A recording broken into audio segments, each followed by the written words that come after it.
Alam mo, this past few months, especially from October, November, December, hanggang January, dagdag akong problema.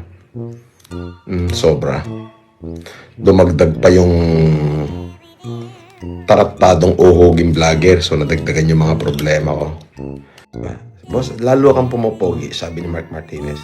Ay nako, tingnan mo naman, nagkakagulo na sila, yung mga kupal, di ba? Nagkakagulo na sila, ang sakit ng ulo. Nagkakagulo na sila. Kumita na ako ng $275. You see? Ayan o. Masaya ka na po sa $275. Alam mo, kahit pa $5 lang yan, masaya na ako. Why? Why? Because it only proves that maraming tumatangkilik dito sa ginagawa ko.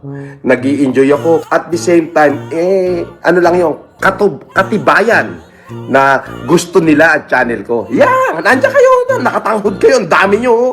Di ba? Biruin mo, 1 oras kayo nanonood dyan. Walang patalastas. Kayo pa nagbabayad. Dedaig ko pa yung Netflix. Totoo ba yun na pineperahan nyo lang ako? Hindi po. Why would we do that? Alam mo kuya, yung pagtulong mo sa amin na malinis pa lang yung name namin, that's enough eh. Actually, hindi na nga namin kailangan ng any bayad. Kasi yun lang naman, yung saving our reputation yung mahalaga sa amin. Kaya, please lang, wag kung ano-anong pinapalabas nyo. Hinihingi ko po ngayon. Dadapuan kayo ng karma. At hinihingi ko rin na madisgrasya mga lahi nyo.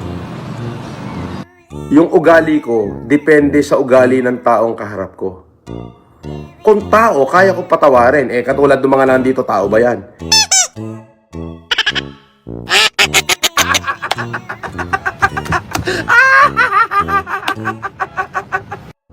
Boss Idol FLM, balita ko lagi ka daw sa shooting range sa Tagaytay. Sniper ka pala.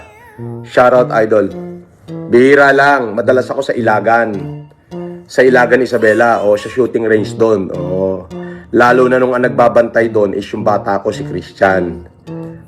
Yun. At for information mo lang, yung regional director ngayon ng Region 2 si General Maralag, dating bantay bahay ko lang yan nung nakakulong ako.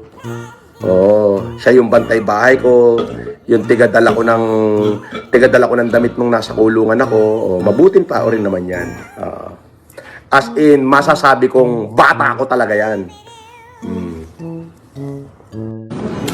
Sabi ni Casper, ang lupit mo pala boss, bumembang. Abe, oo naman. Romansang itik, putat tangay pati putik. Tawagan mo na lang yung BD ko. Tawagan mo na lang sila. Si Christine o kaya si Riti. Alright? Yun talaga yung policy, sir. Hindi nga, tawagan mo nga. Settle na lang nila. Okay na. Ayos na nga. Tawagan mo na lang sila. Ano na? Approve na? Okay na yung bill ko? Approve na? Talaga? Walang bayad? Walang bayad. Walang bayad. Pero mo pagkatapos namin kumain, lalayas na lang kami bigla dito. Walang bayad. Galingan mo pa! Galingan mo pa po!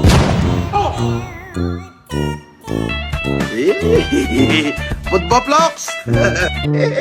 Ako ay ex-convict. Convicted criminal at scammer. Ako ay ex-convict. Convicted criminal at scammer.